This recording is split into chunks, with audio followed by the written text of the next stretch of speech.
What is going on today, guys? It is Daniel with Cuervo ATV.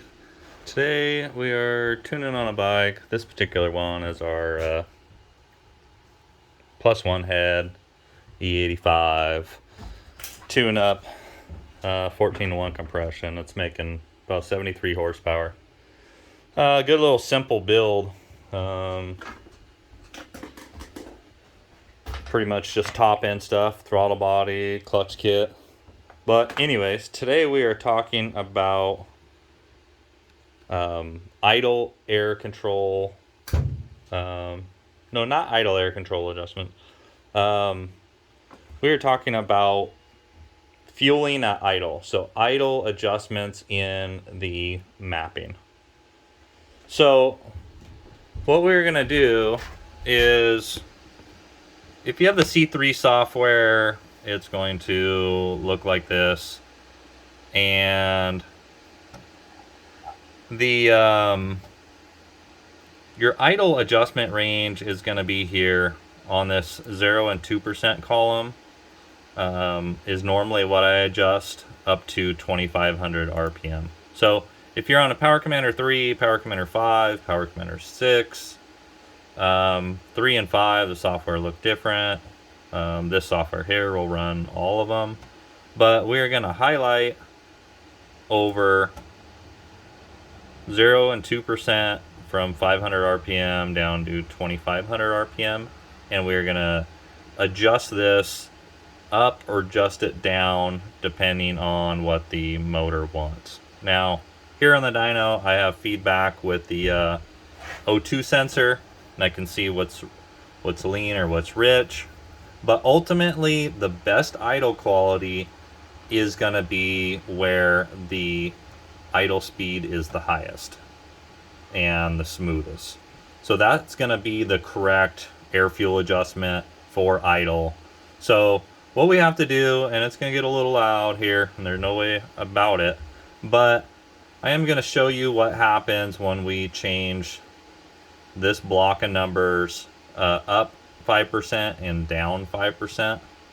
So a numerical change, if I use, and the easiest way to do this is if I use the page up or page down button. So if I use the page up button and I go up, it's going to keep going up. All those numbers are going to change. If I do the page down button, they're going to go down. And if I did another area, say like, okay, that's all 10, you could just go in here and type in 15 or type in 5 and make that change. And normally on my maps, these areas for idle is a solid number. But let's say if you wanted to make a change in an off idle adjustment, you could highlight that whole area and use your page up or page down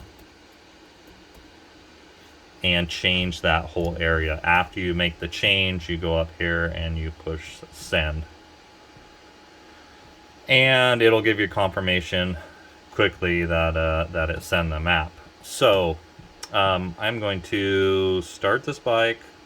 We're going to verify that it is warmed up.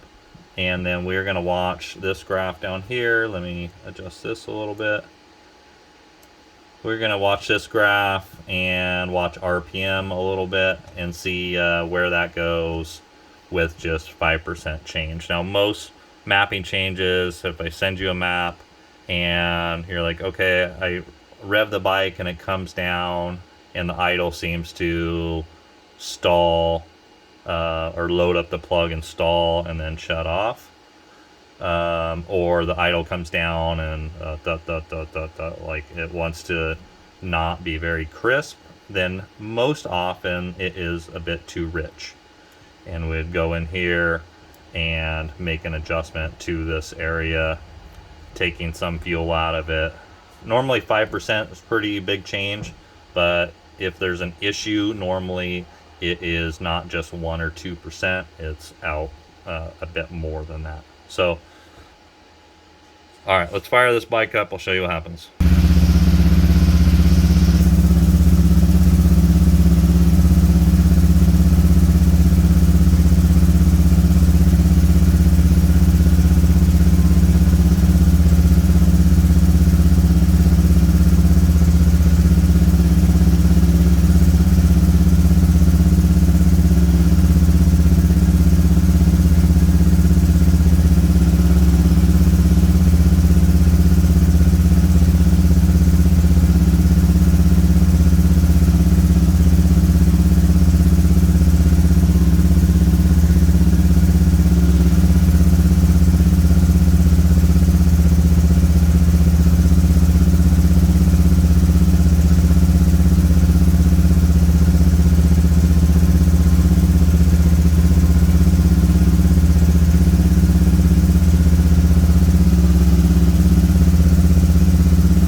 All right, so as you've seen, or as you could tell, I didn't really go rich enough to stall this motor. I'll fire it back up and do that for you. But as you could tell, I wanted to be about in between 13 and 15, and that correspond with it idling right close to 13.6, 13.7, into 14. Bikes on gas versus bikes on ethanol will be a little different. On ethanol, we got to be careful not to load the plug up due to the fuel volume and cooling there. But I am going to do that. I'm going to fire it right back up, and we are going to go to into the 20s here and see what that does to idle quality. Now, another thing when doing these changes, you need to come back and make sure that that the starting quality is good. So you need to be able to turn it off, fire it right back up, and it catch an idle. Some bikes you dial them in to where the air fuel is just right or strongest, and they don't want to start that great when they're cold, or they don't want to fire off right away. So in that case, we will go a little richer or a little leaner. Normally it's going a little richer than what we expect to get them to start and idle. So that's kind of the last test I do when I'm done tuning, is cool the bike down and make sure that it cold starts well. So sometimes we have to compromise between a cold start and a warm start, idle quality and startup quality. So let me fire this bike up and we'll make some changes here.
All right, so as you can see there,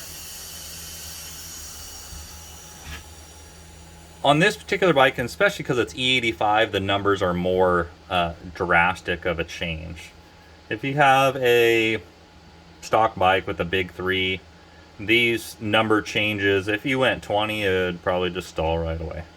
So they're a bit exaggerated because of it being on E85, but you can kind of see the method of what we're doing, what we're looking at, idle control, quality, and looking at idle speed. And if you didn't have the O2 gauge, you can still make this adjustment. So I hope this helps. Kind of long way of trying to explain what we're doing here, but at least you can look at this and make some adjustments to idle speed to make your bike run a little better, potentially not foul. Some guys are fouling plugs out of them at a low idle with different mapping because they're too rich. So all right, that is it. We will talk to you on the next one.